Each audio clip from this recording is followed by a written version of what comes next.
Deus vos guarde pelo seu poder, protegidos e velados, desfrutando seus cuidados. Deus vos guarde pelo seu poder.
Que a graça do Senhor Jesus Cristo esteja inundando os vossos corações nesse domingo, dia do Senhor, primeiro domingo do mês.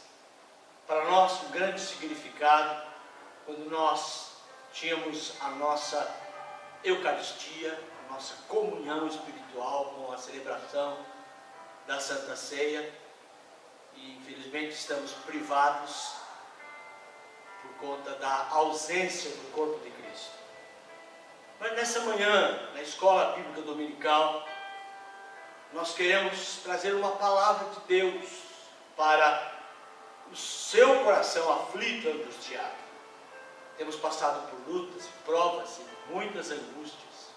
São dias difíceis. quero que você abra seu coração, mesmo aí na sua casa. Chame seus parentes, esposa, maridos, chame os filhos, para que juntos possamos, como corpo de Cristo, ouvir o recado de Deus para nós nesses tempos de pandemia, tempos difíceis, de exílio, quando estamos longe da casa de Deus. É bom ouvir a voz de Deus pela sua palavra. Vamos orar, pedindo a bênção de Deus para nós nessa manhã gloriosa que o Senhor nos deu. Oremos. Ó Deus, graças te damos porque a tua graça, o teu favor, a tua misericórdia tem se achegado até nós nesses tempos tão difíceis. O Senhor tem cuidado de nós e do rebanho, mesmo espalhado, cada um em sua casa, impossibilitados, porém guardados pela mão forte do Senhor. Nessa manhã, queremos abrir as Escrituras, abrir a tua palavra e receber do seu coração a mensagem de consolo para o nosso coração. Abençoa-nos, portanto, Deus. Perdoa os nossos pecados, pois somos pecadores e temos pecado por palavra, por pensamentos, atitudes.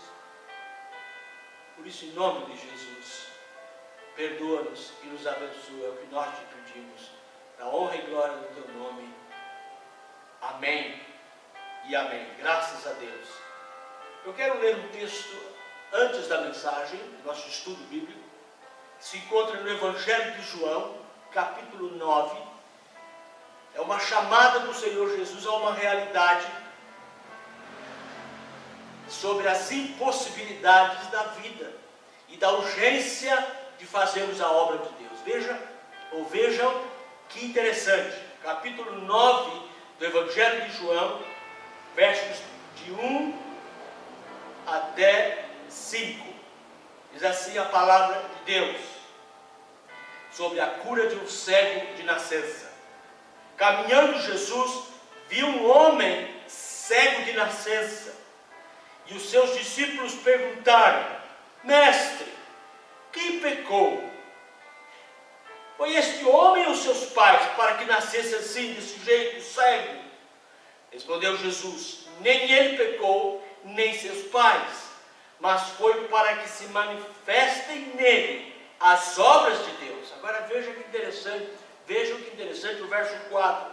É necessário que façamos as obras daquele que me enviou, enquanto é dia, porque a noite vem, quando ninguém pode trabalhar. Enquanto estou no mundo, sou a luz do mundo.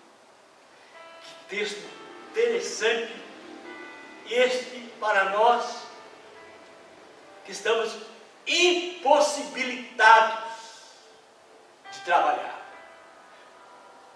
Por esse texto, o aviso parece ser claro, de que chegaria um tempo que seríamos impossibilitados. Eu costumo dizer que a noite pode vir pela enfermidade, a noite pode vir por um acidente, a noite pode vir pela morte. Mas nós estamos vivendo uma experiência única, porque a noite poderia vir através de uma doença, de um acidente, através da morte individualmente. Mas nunca podíamos pensar na possibilidade da noite vir para toda a humanidade, porque toda a humanidade está impossibilitada de trabalhar. Que coisa impressionante, os mistérios de Deus. Por isso, queridos, nós precisamos fazer a obra de Deus enquanto é dia. Portanto, quando nós voltarmos às atividades, voltarmos aos nossos trabalhos, às nossas atividades normais, lembremos-nos desse texto tão atual, das repentinas impossibilidades.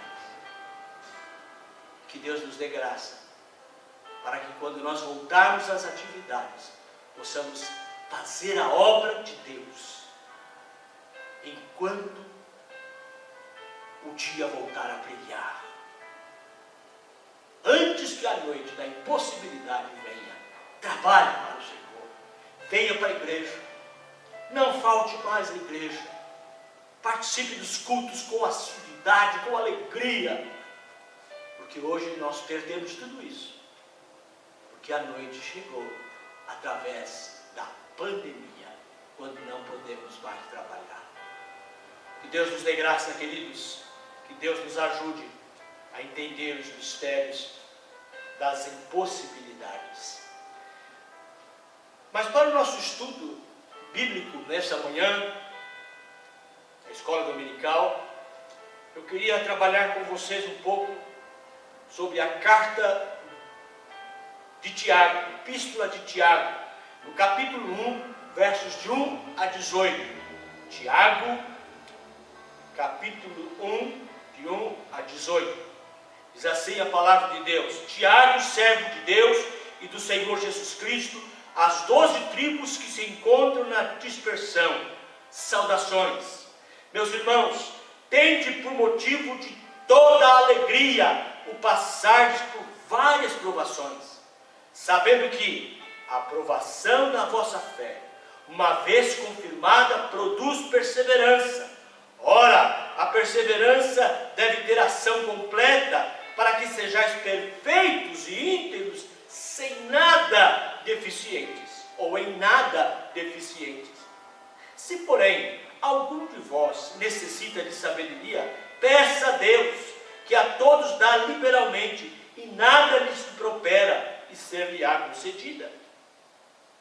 Peça, porém, com fé, em nada duvidando, pois o que duvida é semelhante à onda do mar, impelida e agitada pelo vento.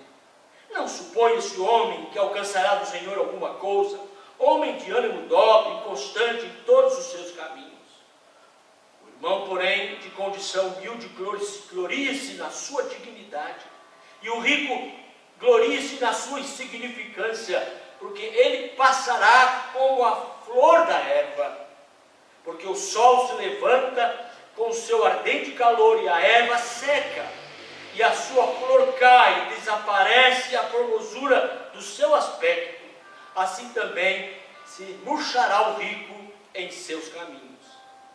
Bem-aventurado o homem que suporta com perseverança a provação, porque depois de ter sido aprovado, receberá a coroa da vida, a qual o Senhor prometeu aos que o amam. Ninguém, ao ser tentado, diga: sou tentado por Deus. Não, porque Deus não pode ser tentado pelo mal, e Ele mesmo a ninguém tenta. Ao contrário, cada um é tentado pela sua própria cobiça, quando esta o atrai e seduz. Então a cobiça, depois de haver concebido, dá à luz o pecado, e o pecado, uma vez consumado, gera a morte.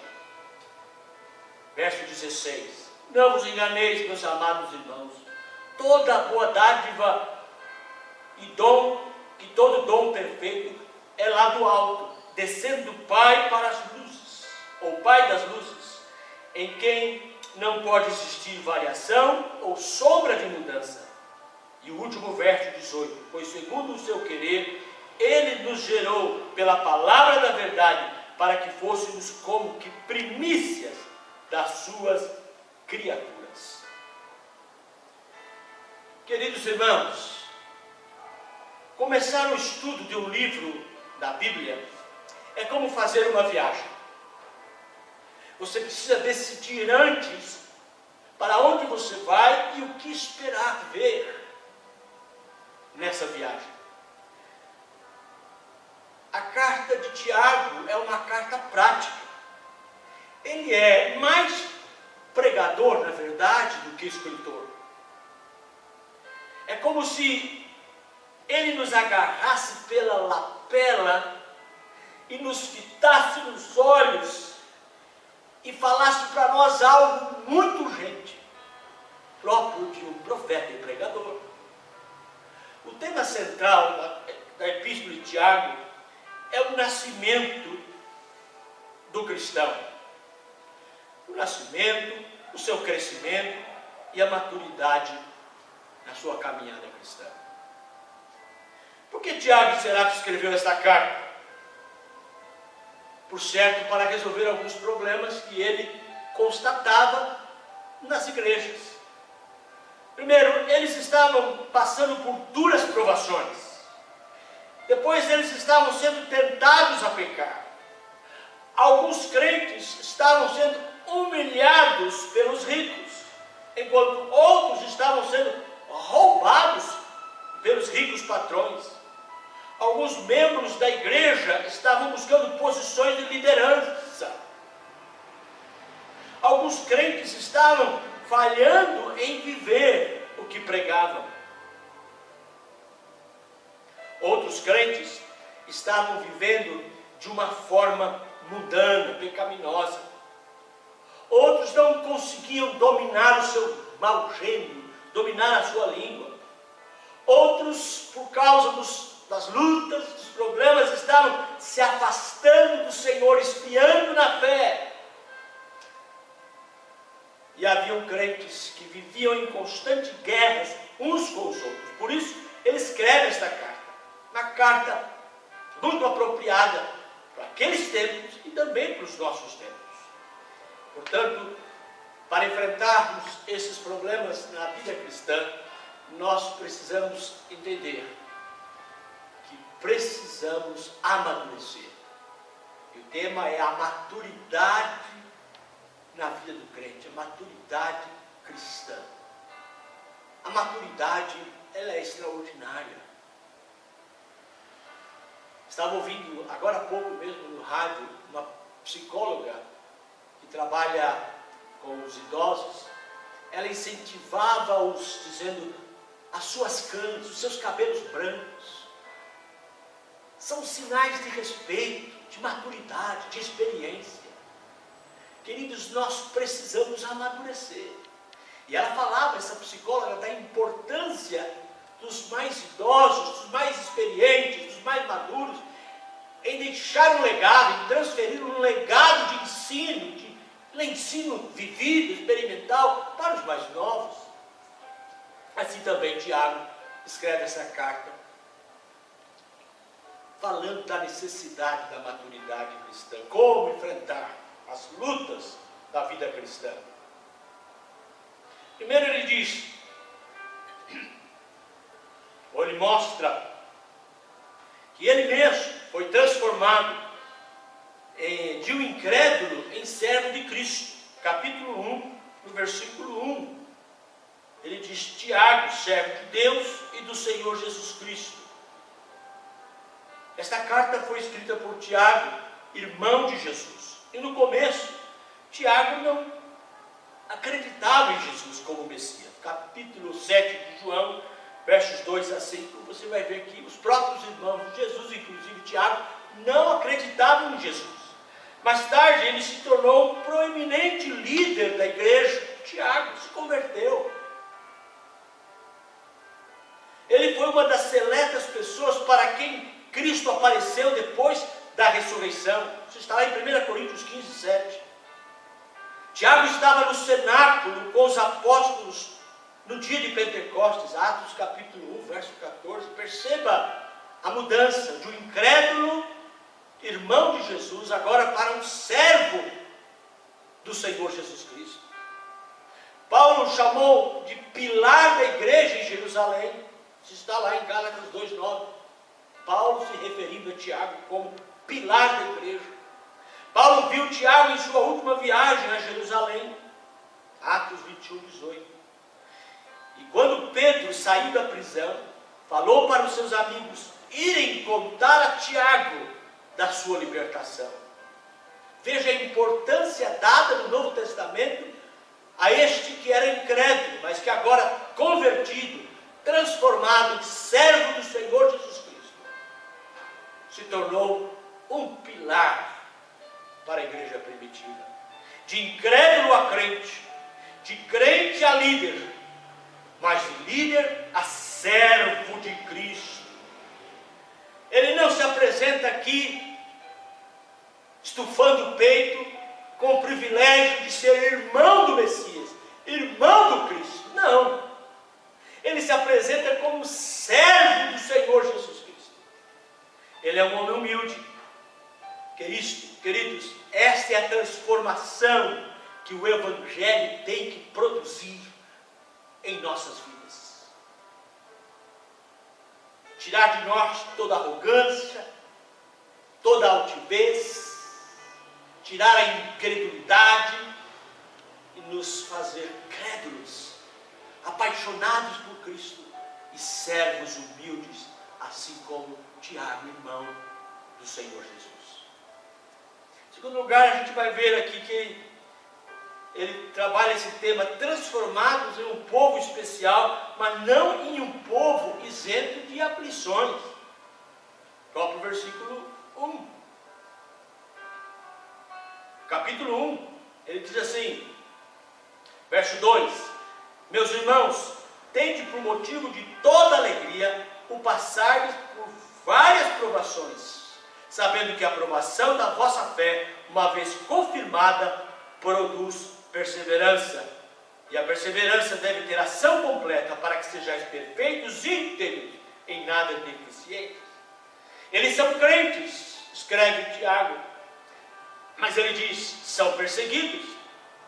Eles são crentes, mas foram espalhados e dispersos. Eles são crentes, mas tiveram seus bens saqueados. Eles são crentes, mas são pobres. E muitos deles estão angustiados, oprimidos pelos ricos.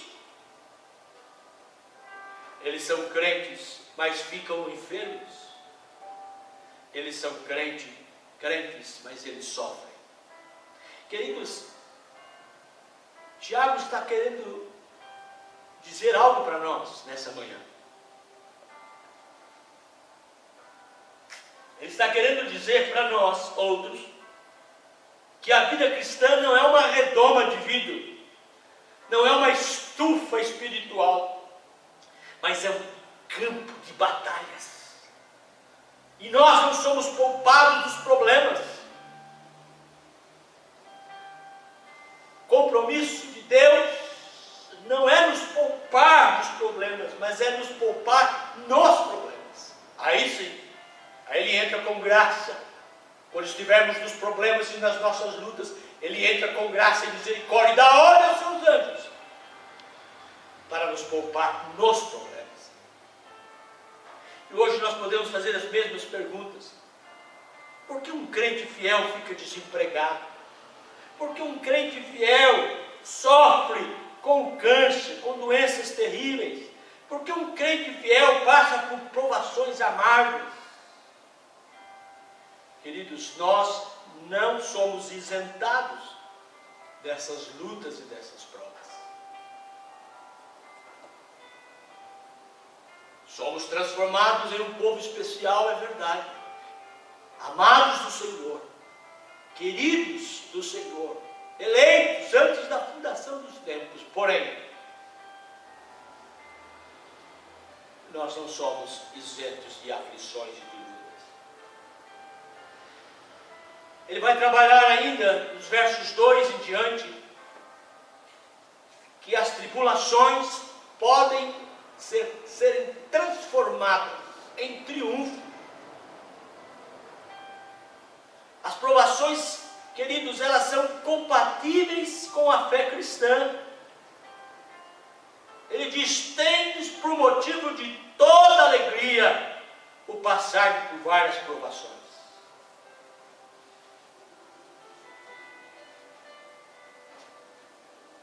Deus nos adverte a esperar as provações. Como disse, a vida cristã não é um mar de rosas. Jesus mesmo advertiu, no mundo tereis aflições, João 16, 33. O apóstolo Paulo disse, através de muitas tribulações, nos importa entrar no reino de Deus. Querido, porque nós somos um povo da dispersão, enfrentamos muitas provações. E as provações, elas procedem, muitas vezes, da nossa humanidade, doenças, acidentes, desapontamentos, também da nossa pecaminosidade, criamos problemas com as nossas atitudes pecaminosas, a nossa língua, os nossos pensamentos horríveis, e as nossas próprias consequências de uma vida desregrada. Pessoas que passam a vida toda fumando podem conceber um câncer no pulmão. Muitas tribulações enfrentamos exatamente por sermos cristãos, pois Satanás, o mundo e a própria carne lutam contra nós. Temos aprendido sobre esses três grandes inimigos da nossa fé, da nossa vida cristã: Satanás, o mundo e a nossa própria carne. As provações, queridos, como ele escreve, são variadas. Ele diz aqui: tende por motivo de toda alegria o passarem por várias provações. Essa palavra no grego, várias, poikilos, esta palavra significa de diversas cores, multicolorido. Ou seja, para cada cor de provação existe a graça suficiente de Deus para nos sustentar. A graça de Deus é multiforme. Está lá em 1 Pedro 4,10. Estamos experimentando um novo colorido, que é a provação da pandemia. Nunca poderíamos imaginar tal provação. Uma provação nova, nunca antes ocorrido no mundo todo dessa forma. Mas saiba que através das diversas cores de provações, do multicolorido, Deus entra com uma novidade de favor e de graça e de misericórdia, porque Deus tem provisão de libertação, de consolo, de salvação. Ele pode interceder de uma forma nova, consolando os nossos corações em tempos de aflições. Há provas fáceis, mas há provas difíceis. Há provas onde ficamos às vezes sozinhos, lutando a sós, como Jesus ficou lá no Getsemane. Deus sabe, queridos, o que Ele está fazendo em nossa vida.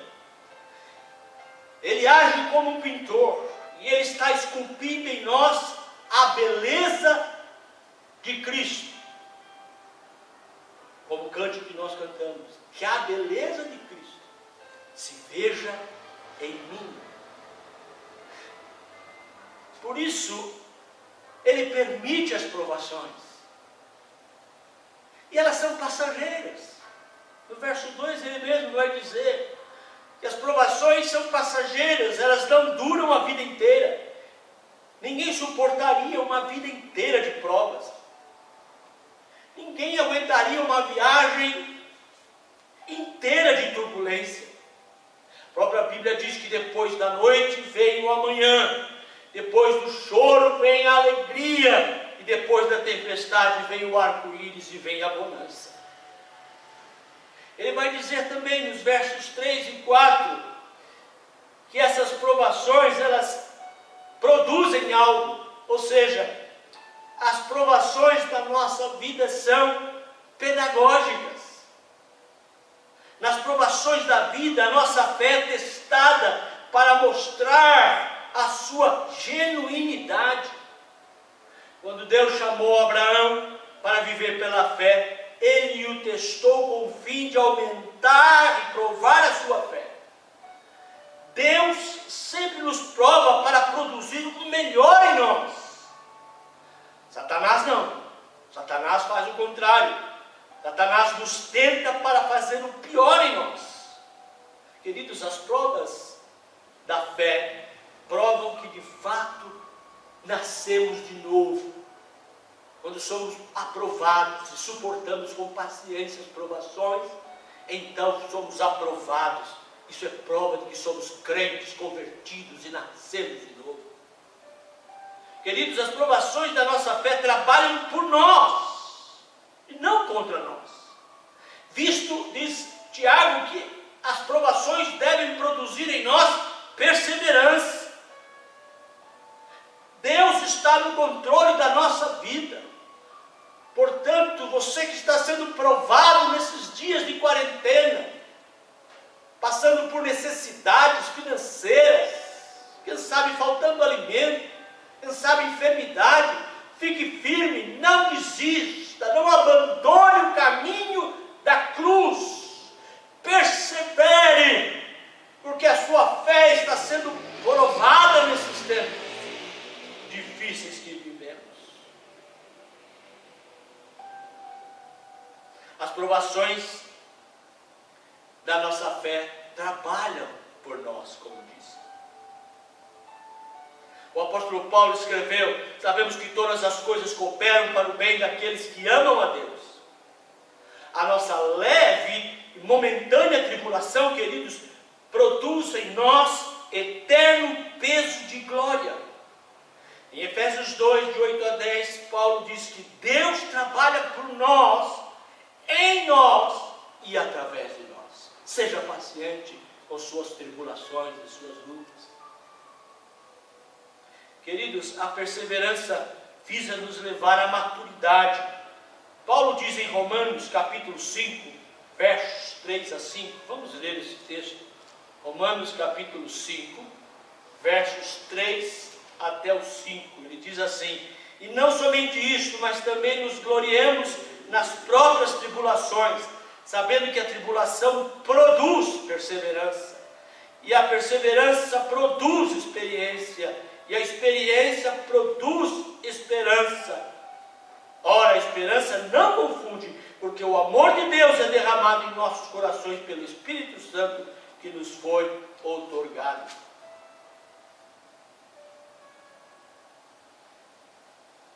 Paulo diz que as tribulações são pedagógicas e nos levam à maturidade. A palavra que Paulo usa aí, produz, é a palavra upomone, no grego, que significa paciência com as circunstâncias, ou seja, coragem, perseverança em face ao sofrimento e em face às dificuldades. Queridos, as provas visam a glória de Deus. Temos alguns exemplos desta grande verdade nas Escrituras. O cego de nascença, Jesus disse que ele nasceu cego para que nele se manifestasse o quê? A glória de Deus. De Lázaro, na sua enfermidade e na sua morte, Jesus disse: esta enfermidade não é para a morte, mas para a glória de Deus. Do sofrimento de Jó, Jó disse: eu te conhecia só de ouvir falar, mas por causa do meu sofrimento, das minhas tribulações, minha fé provada e aprovada, agora os meus olhos te veem. Portanto, meu querido irmão, não desista, fique firme, busque a Deus, clame a Deus, peça misericórdia, socorro, para que os anjos possam te servir nesses momentos difíceis que estamos passando. Quero concluir dizendo: qual deve ser a atitude com que vamos enfrentar as provas da nossa vida? E Tiago responde: tende por motivo de toda alegria. Queridos, em vez de murmurar, de reclamar, de ficar amargo, azedo, se esconder numa caverna, revoltado, abandonar a fé, fugir de Deus, se afastar da igreja, não.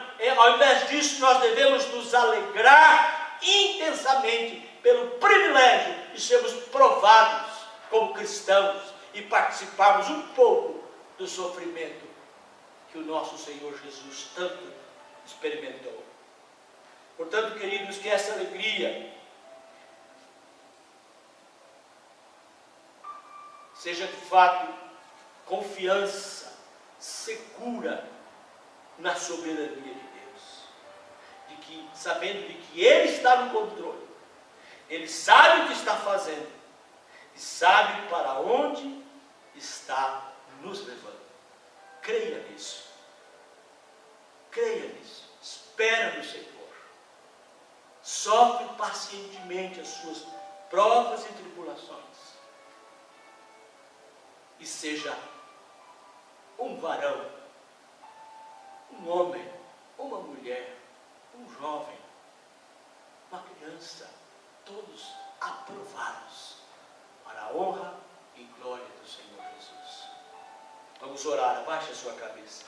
Pai, eu oro pelos irmãos que estão em suas casas, privados, e mais ainda sendo provados. Oh Deus, quanta provação, quanta privação, temores, angústias, preocupações.